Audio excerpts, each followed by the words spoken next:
Ursula von der Leyen delivered her candidate speech to be re-elected as President of the European Commission in front of the European Parliament.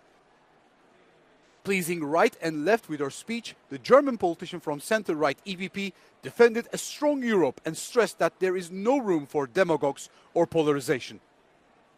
She focused on the defence of Europe and mentioned to create a defence commissioner for this purpose. Von der Leyen also criticized Viktor Orban for playing to Putin's hand by visiting Moscow. Russia is banking on Europe and the West going soft. And some in Europe are playing along. 2 weeks ago, a European Union Prime Minister went to Moscow. This so-called peace mission was nothing but an appeasement mission. This was a plain appeasement mission.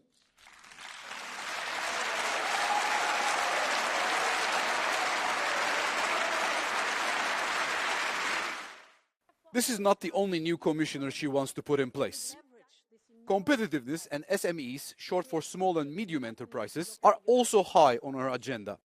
If the past term was the so-called Green Commission, the next one von der Leyen wants it to be known as the Industry Commission. Less bureaucracy, less permits, and more trust for SMEs. But she also had some words for one of Europe's biggest issues, the housing crisis.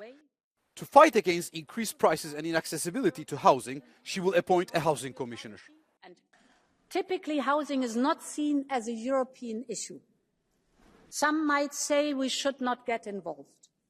But I want this Commission to support people where it matters most, and if it matters to Europeans, then it matters to Europe.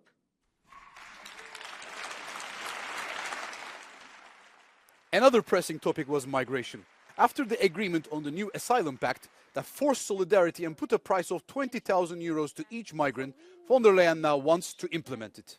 For the implementation of the pillar, we need a common approach on returns to make them more effective and dignified, and we need to develop our comprehensive partnerships, in particular across our southern neighbourhood.